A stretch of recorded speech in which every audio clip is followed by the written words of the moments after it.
That was absolutely fascinating. And without further ado, we are going to turn now to Andrew Reynolds.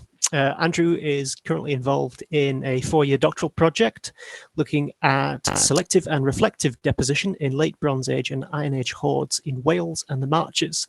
He has an interest in Celtic, Roman and landscape archaeology, and today he's going to treat us to a presentation entitled, "How has archaeology made sense of object depositions?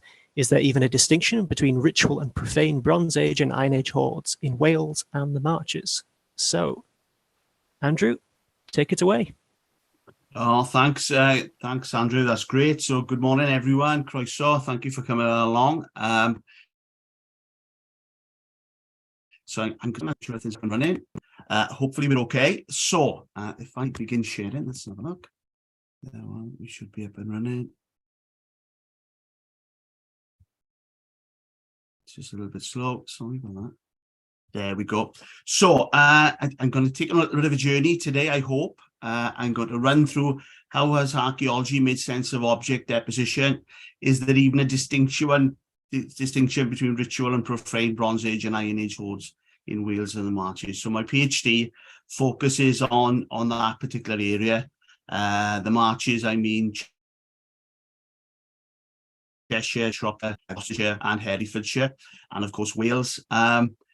I did my master's quite a long time ago now with Professor Miranda Aldous-Green, and at that time I think ideas were emerging that sort of questioned the power of the ritual and the argument with the scrap hoards and the profane hoards and the depositions, and mirroring the ideas that sort of Jodie expressed earlier, which I really enjoyed, was the way things have developed. And I'm really enjoyed my project in that I can see sciences, our understanding is starting to throw new light on things, and the portable antiquities hoard has been the past scheme has been brilliant. So I think that's really important.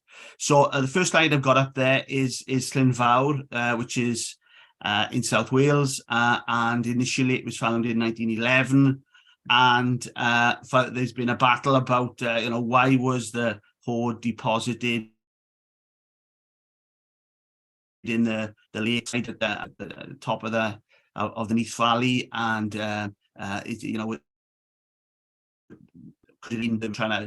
ancestors were trying to hide things. Were they looking to go back into the water and retrieve things, or was it a ritual action? Even up to 1980, Cerrig was saying that it was a band of Welsh pirates, Celtic pirates, Silurian pirates, that thieves that were just throwing things into the lake and then they couldn't go back. But our understanding has moved on from that. So today I'm just going to talk about how my project has progressed and really moved away from getting bogged down in the idea of ritual or profane for hoard depositions, and that there are more powerful patterns, and hopefully I'll show you some of the patterns that emerged during my research project. So we shall move on. So my research questions at the moment, I look at looking for patterns of deposition. I've been fortunate enough to look at over many hoards in the area. On my database, the Wales Marches hoard database, there are 200 hoards that throw an insight on what was going on from a wide, a long chronological time frame, from the Bronze Age up to the earlier at the time of the Roman invasions up to the late Iron Age. So that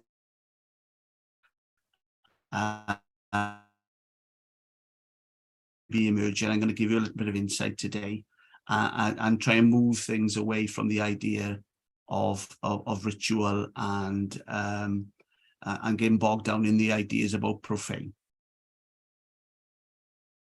So subsidiary questions, I also sort of throw the idea of that the hoards, some of the hoards seem to show an idea of, apart from selection in the particular recipe of the hoard, of what was chosen to go in. Could it be fragmentary? Could it be new? Could it be a mix? Could it be, as Jodie was questioning, continental? Could it have been an insular object? And it tends to be a real mix and a blend, and an evolving blend in some places. And I try and term that as reflection. So some of the hoards seem to show reflection. So at the end, if I time it properly, hopefully I can talk a little bit about that. And also, that Jodie hinted at different materials in the hoards, so not just metalwork hoards. There's amber, there's jet, there's other materials in some of the hoards in Wales and the marches, which I think is significant. So I think that's important, and that comes up in my research question. So my hoards are there. They're not mine really, but the hoards I'm researching are there. So my research project looks at lots and lots of different materials, different hoards, and there are zonal clusters in South Wales. You can see that the Vale of Glamorgan highlights something that Fontijn talks about, that the power of trade and the power of similar ideas clustering, and the Vale of Glamorgan as a late Bronze Age, very, very significant zonal cluster of hoards, and also Northeast Wales and the Shropshire marches also seems to have a significant zonal clustering where hoards seem to be, in some cases, put into a field the size of a rugby or a football field, maybe 7 or 8 hoards in one area, often linked to a liminal place, in that it'll be perhaps close to water, maybe close to settlement, but also close to maybe trade routes as well. And my PhD has been looking at that. And as I said, in some cases there's gold, there's different materials, there's lead, there's lots of things going on. So, however, does the database suggest patterns and distinctions between so-called ritual and profane hoards in the research area? I argue, is this really important? Initially, when I started back in 2019 on the project, I got bogged down reading and debating and trying to see a way through. And I'm not sure if that is the most important pattern that emerges from my work. I think there are more significant insights into how our communities were living in the past, rather than getting bogged down in the idea of those two, ritual and profane. So the project looked at lots of different data, looking at great literature, looking at the past records, but also going into, which I really enjoy, going into the museums, and most of the museums have been very helpful. I can't name them all, but they've all been really helpful. But also, I've been lucky enough to go into local archives like the Rhondda and Urban District Council records, and this is where I found the Llyn Fawr material. So you can see the dredge in the lake there, where the Llyn Fawr hoard was found. That's the middle picture is a sketch 10 years before it was dredged. So you can see the lake, if you know the area, the lake was quite small prior to the discovery of the hoard. And that's one of the first pictures of the hoard below there, when it went to the National Museum in Cardiff.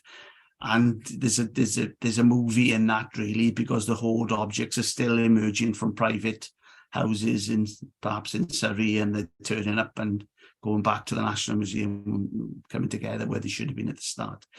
But there's a pattern going on, I would argue. So in Western Europe and Great Britain and the British Isles, there's always been a bit of a debate going on, and Bradley has written extensively about that, and others, about the battle between, is it ritual, is it a utilitarian, is it a scrap hoard? Wiseman's written some great things on that. And I don't think it's that important, not for my research anyway. I think what has emerged from the project that I've been working on is that there are really powerful things going on in the hoards. Like, for instance, this example of from Lower Lug in Herefordshire, of fragmentation of whatever that single hoard in a relatively small river in Herefordshire borders. The important thing was that those two objects came together, and they came together quite destructively, powerfully. So there's maybe a divergent type of practice going on there, and I'll talk about that if I time myself properly. I'll talk about that a bit more later on. But those sort of patterns I think are exciting, and I would suggest tell us more about why the hoards were important. So I quite like the idea of that sort of research going on, and I've really enjoyed that. Key sources for things like that are David Fontijn, obviously, and Bradley's ideas are really important. Duncan Garrow has been very supportive as well, and Matt Knight the two, and I can't name them all, but throwing up new ideas I think are important. So is there even a distinction between ritual and profane? I think people do have a tendency to destroy what is important to them, and I think at times of stress or at times of something powerful going on, perhaps one type of those hoards come from that statement or are mirrored from that. And you can see metal depositions as ritual acts sometimes, but I think it's a blend of things. And I think the hoards from Wales often, there's a mixed message, and the ideas through time that, you know, might have got bogged down previously, going back all right across Europe, the ideas of why did people hoard? Was it for safekeeping? Was it for performance, for a celebration, for communities coming together, or was it at a time of stress or worry? All of those things and more could be valid, but I think the research that I've been doing, it suggests there's lots of recipes and lots of patterns, and there's lots going on. And I think that, as I keep saying, that there's more powerful patterns going on in the hoards, I think. Some of my big picture results then from my database, I'm just going to flag up just some of those different patterns, the sorts of things that the hoards show what's going on. So, for instance, in the Bronze Age and Iron Age hoards of Wales and the Marches, this is a 100-year slice of my research temporal period, and you can see the power of the late Bronze Age, and that the number of objects that are emerging and are being deposited rather are very high. And you know, there's a fairly consistent pattern with axes as well, and you can see that from the early Bronze Age right through up until the time of the Cardiff Hoard and the Llyn Hoard, 650 BC, something like that. You can see that hoards predominantly are in those depositions, the axes rather, are in those depositions, and the recipe usually does include one of my favourite types of axes, the South Wales types of axe, which is not, it tends to be a fairly shoddy piece of Bronze Age metalwork compared to some of the others, the casts, but it's a powerful element, sometimes broken, sometimes not, sometimes almost cast for that deposition, maybe not fit to be used really, but that has gone into that deposition. It's an important part of the recipe, as it were.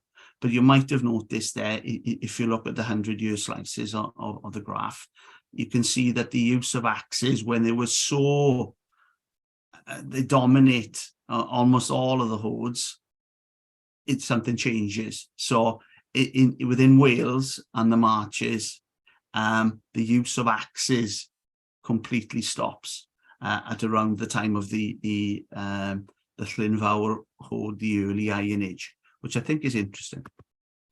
Martial objects as well, again, 100-year slices, you can see how things, there's a similar pattern. So objects like, if you're thinking about spears, swords, shields and shapes, that sort of material, similar pattern really with the axes perhaps, but they carry on beyond the early Iron Age, but they're not in the same numbers. So there's a pattern there.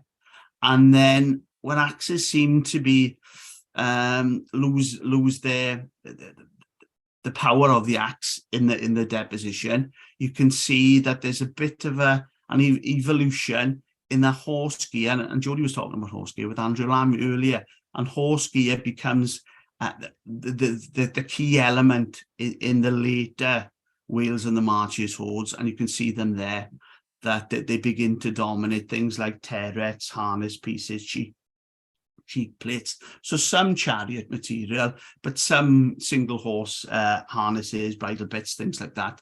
You do get chariot pulls as well. So in Wales, it's a mix, really, I would suggest, as far as horse gear goes, but it sort of takes over, almost replaces, I suggest, some of the power of the axe. And to see that what's quite significant is that in the hoards in Wales, there's a real mix of where they are. Although you do get many of the hoards coming out of pits and pit depositions, they're often linked to water. They're often linked to burnt mounds, particularly in South Wales. You get lake depositions, sea depositions on the beaches. Hill fort ones, of course, as well, and then at places like Llanmaes, which a little bit like Chiselton, perhaps, where Jodie mentioned earlier, you get hoard depositions there as well. So in Wales, it's a real mix. I'm quite interested in the South Wales burnt mounds as well, which I'm looking at in particular at the moment. There's also in the hoard database for Wales and the Marches, you see historic hoards as well, in that some of the hoards contain pieces that were quite old.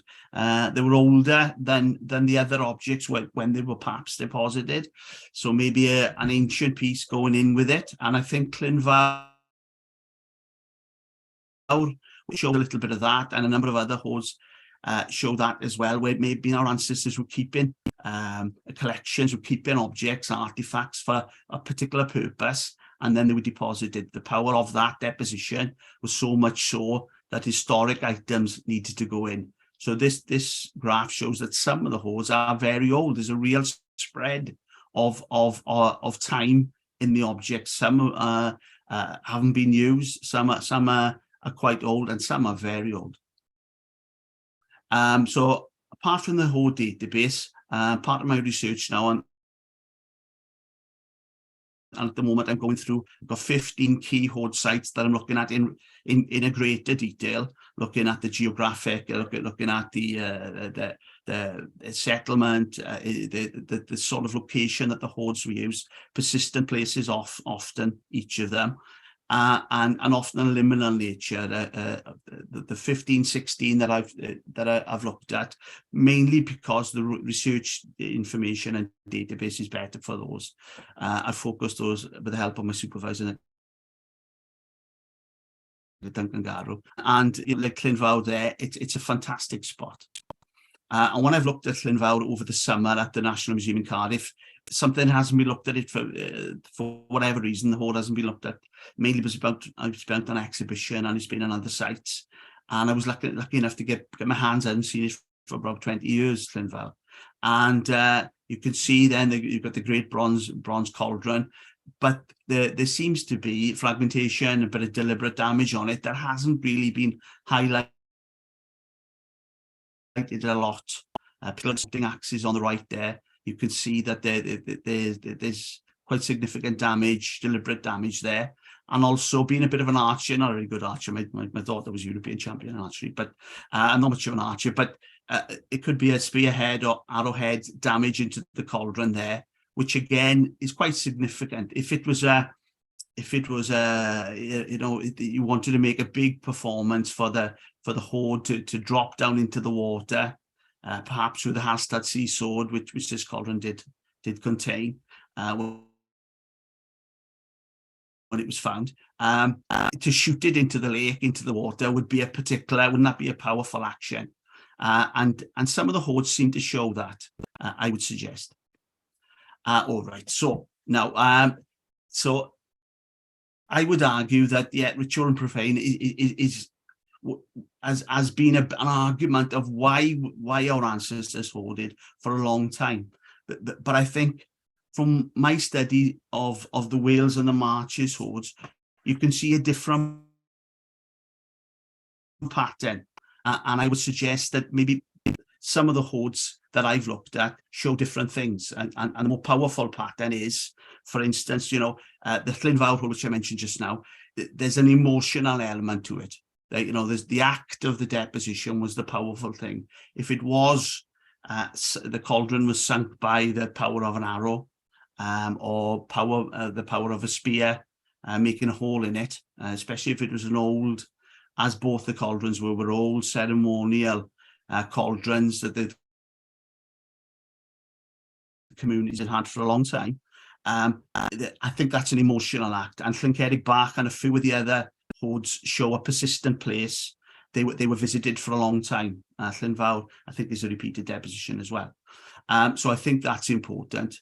Again, when you think about the divergent hoards, I think about a slight change perhaps in the type of hoard, and Lower Lug would show a bit of a divergent practice where we may have learned from our ancestors how to do a hoard, the recipe of a hoard, but we had changed it. So it's a shared practice across Western Europe mostly, but done locally. So our ancestors were changing things. If my father showed me a way of changing a tyre, which he did, I would try and change it a little bit. And I think some of these hoards show that. Lower Lug is one of them. And you also see it in the Burton hoard, and Llanarmon and Llyn. It shows things like that. So some of those hoards show that. I'm also interested in the idea of assimilation, the way that some of the hoards show a similar practice to in Poland. I've been looking at the Central European hoards in Poland, and the recipe, the way the axes have been put in, they're mixed with swords, and even the tip or the handle of axes is a similar pattern going on. So there's like a wide learning in some of the hoards. So it's assimilation, but it's a wide learning. It's a different type of, it's not reflection really, it's a wider type of learning. And I'm also interested in the standout hoards, and some of them are really, they shout out at it. In Llangollen, there's a hoard that's made of lead. So the axes are edge-type, wheel-style axes, but they're made in lead, so that they were never going to be used. They were never fit for purpose, but they were made, and they were deposited in a similar sort of liminal spot to other hoards from the northeast of Wales. So it's a standout action. It's a statement. It could be with amber going into the hoard, or gold perhaps from Ireland going into a particular hoard. That it's a standout action. And I like the idea of those sorts of a mix of ideas going on for particular types of. So I think there's more than one recipe. It seems to be in the hoards. It's not just ritual and profane, and there may be a bit of ritual and profane in each of the hoards for some of them, I think. But it's more than that. It's a different type of pattern. There's key things that shout out are emotion, divergence, assimilation, and sometimes convergence of ideas. So it's a really powerful statement. Our ancestors were doing this for a particular reason for a long time. There was a bit of a hiatus. My research slides indicate, and the whole database sort of indicates, that around 400 BC, similar to in Poland and similar to other parts of England, where there was less hoarding going on. And when the hoards did start back up after that 400 BC, they seem to be slightly different patterns. And maybe that's part of the horse gear idea that I flagged up as well. But there's that going on. And just to thank everyone for listening. I'm sorry I've gone on and on and on, but I like my topic, and I like telling you about it, and hopefully you've got some questions for me. So key references, Fontijn and Bradley. I've got to thank my supervisors, Duncan Garrow and Nick Branch. I've got to thank all my friends in the later prehistoric friend group. Everyone is very, very supportive. And last of all, I've got to thank my wife, Mandy, my daughter Alice, and my son Luke, who help me all the time. We're always out and about, and they even stay awake most of the time when I tell them about hoards. Thank you, Andrew. That was fantastic, especially that very evocative idea of the cauldron being sunk by arrows at Llyn Fawr. And any presentation that mentions Welsh pirates is always fantastic. For those who want to learn more about Andrew's work, it's available in issue 15 of our newsletter, by the way. We've got questions coming in. Meredith asks, is there a connection between the depositional location and composition of hoards? I think there is, Meredith. There's a particular pattern. I read extensively Richard Bradley's research and others, and in lots of ways, I think the key links to these four broad types of hoards. Settlement is key to a few of them. I think trade is key to a few of them. Some are quite insular in that they are very specific patterns. The Vale of Glamorgan, which one of my fellow students in Reading University, Chris Kiffis, is looking in particular at over 30 hoards in the sake of in an area in the Vale of Glamorgan of 3 or 4 square miles that have come out of the late Bronze Age. And there is a particular pattern. They're always close to water, close to a brook. They're often almost in sight of each other, like the Shropshire Marches hoards with Peter Reveal. So there's lots going on. So yes, I think there is a link, and hopefully I'll flag it up better now next time if I'm able to come back next year. Question from George this time. He asks, do these older objects tend to be objects which were popular in previous periods, for example, old axe heads placed in horse equipment hoards? Or is it more that they follow new types of object but give older versions? For example, horse equipment that follows a newer model? Yeah, no, very good question, George. From a lot of the historic hoards that I've flagged up in Wales and the Marches are from the late Bronze Age, and they contain items from the Middle Bronze Age and the early Bronze Age. In one of them, there's a hoard in Shropshire with a stone mace, axe head, mace head, in with late Bronze Age axes, which would probably agree with what you were suggesting, in that it's an interesting idea that it's a development, but I'm not so sure about that, Mike, because I would say after using different iron and Bronze Age tools, often in some cases the bronze is better than the iron, isn't it? But it's an interesting point, and there is a mix. Spearheads are flagged up as well, that you've gone historic, maybe a family, maybe a generation, couple of 3 or 4, 5 generations ago, a spearhead seems to be going into a particular deposition, 800 BC, for a purpose. It's the recipe I like. It's the way we change, our ancestors change things a little bit. But you're right, George, I think it's for a reason. And often they are similar items, but not always.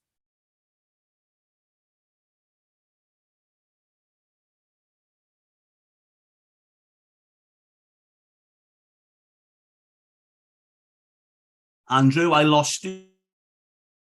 Oh, sorry. Then for a second, there's no sound.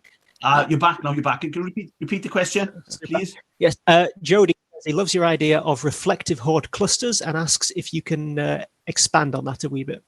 Right. So if you get a similar practice, for instance, Llyn Fawr, it contains, I think it was probably two repeaters, so 2 depositions in the lake. Quite nearby, there's the Cardiff Hoard, which was in the bank of the River Taff. And again, you get when I was looking at them in the summer, they're almost like sister hoards in that there's a continental element that arises from the continent in both hoards, which don't crop up anywhere else, very rarely anywhere else, maybe one in the northeast, but there are no razors anywhere. So those two are together. You get the power of horse gear. There's a bit of horse gear in Llyn Fawr and in the Cardiff Hoard, and also you get a little bit of mix and bronze and iron coming in together. So the reflective clusters is a bit of a shared practice. In the northeast of Wales, there are 5 or 6 hoards from, again, late Bronze Age that are linked to powerful rocks being found close to big, powerful stones that have never really gone anywhere since the last ice age, but they're close to water, close to lakes or big, powerful rivers, and they're almost all of those elements, potentially hill forts close by as well. All of those elements are together. You can tick them all off. So that reflective sort of cluster is that things there's a reflection going on in that they're sharing ideas in that community. And over 200 or 300 years in the 4 or 5 hoards, there's a spread of maybe 200 or 300 years. And it's a similar sort of tick box structure. They obviously haven't got hopefully they haven't got one of our clip files. But that sort of thing is going on. So that's what I'm trying to get at. A question from Edward Calswell-Sue. My apologies if I mispronounced your name incorrectly. They ask a slightly technical question with how are you binning objects into their date band? For example, are all the Ewart Park hoards dated to 800 BC, or have you been able to express uncertainty for those which might cross different periods? No, Ed's the man for that. So Ed did try and help me early on when I was setting up my database. Hi, Ed. As Ed probably knows, in Wales, there's a real mix of material. The historic hoards, I've recently been looking at the pantomime hoard, which is Pant, and then mine, M-A-E-N, from the borders of Carmarthenshire and Pembrokeshire, and it was found over the case of 2 or 3 years in a field in a farmer's field from 1859 to 1862, and it's been lost for 30, 40 years. Very little has been written on it, and it's hard to date. It is difficult to date. The typology, Matt Knight has sent me loads of material, and Adam Gwilt has helped. It's not as precise. So yes, it is, Ed, I've got to say, it tends to be perhaps 800 BC, and they are clustered unless there's better information. And some of the past records are better than the old material. So if there's better detail, I add that to the database.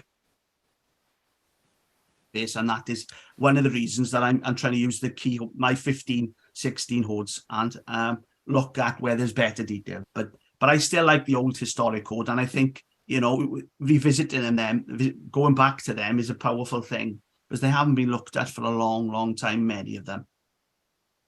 And sometimes they've been lost, seemingly lost. And there's more there than there should have been, which is an interesting question, but we'll look at that again. I'm going to bring Jody back into the discussion at this point, because he is somebody who knows a lot about hoards. Jody, I'd be interested to hear your thoughts. I was just really interested because we've probably picked up on, lots of people have said in the chat about how they've picked up on similar patterns. We've definitely picked up on similar patterns at Snetcham. It's like someone's witnessed something else. It's slightly different, but it's obvious they've witnessed the previous deposition and they're referencing that deposition in the new one. Yeah, no, I think you're right. No, that's right. It is. It's a shared practice, isn't it? Done locally, sort of thing. But yeah. And I think quite often what we do. No, you're right, and it crops up on yeah. Go on, you carry on. No, no, Jody, it's great. It's I was so pleased that you went first, but also you did mention some of the things that I was going to mention, and the boundary objects. I like the boundary hoards. And you do see that it off my area, but in Carmen in central Poland, there were 5 hoards. Chronology, Ed would date them better than us, but from about 200 years in central Poland, late Bronze Age, 5 hoards are placed along a marker where one settlement travels to another settlement, and they're almost equal distance apart. So the boundary is key, and it's a powerful message, really, isn't it? So yeah, I'm pleased that you sort of mirrored that in way. You mentioned it before me. Yeah, with the boundary objects as well. It's about if Cambridgeshire is a boundary. I'm a bit kind of weird about that, because there's been so much work in Cambridgeshire that actually we can say an awful lot about the Iron Age now, and kind of dismissing it as a boundary means that you might say less than you might otherwise say. So, but what I was trying to get with the boundary objects is if there is a boundary between certain groups and it's decorated, some people might be able to take one thing from that decorated object and another group might be able to take another. But because they share that use of that object between the two groups, it allows you to have conversations and different practices. Yeah, that's right. That's right. Yeah, no, I agree with you. There's a coming together, isn't there? In whichever way there's a link that may not have been there without that object. So no, I agree totally. And as you said, I think the hoards that I'm going on about, I think they were, if other communities were coming together, they were viewed differently, and they were for different purposes. So the hoards are perhaps prestige hoards, but inside that hoard, there are items that weren't prestige, but they must have been powerful to go into that hoard. So they may have come from a different element of the communities, or indeed a different community, but they brought something to the party, didn't they? When you're talking about Chiseldon and Llanmaes is a little bit similar, isn't it? People are coming together, all different people coming together, but they're bringing their own ideas and shared practices, but in a slightly different way. So I can't get up as it's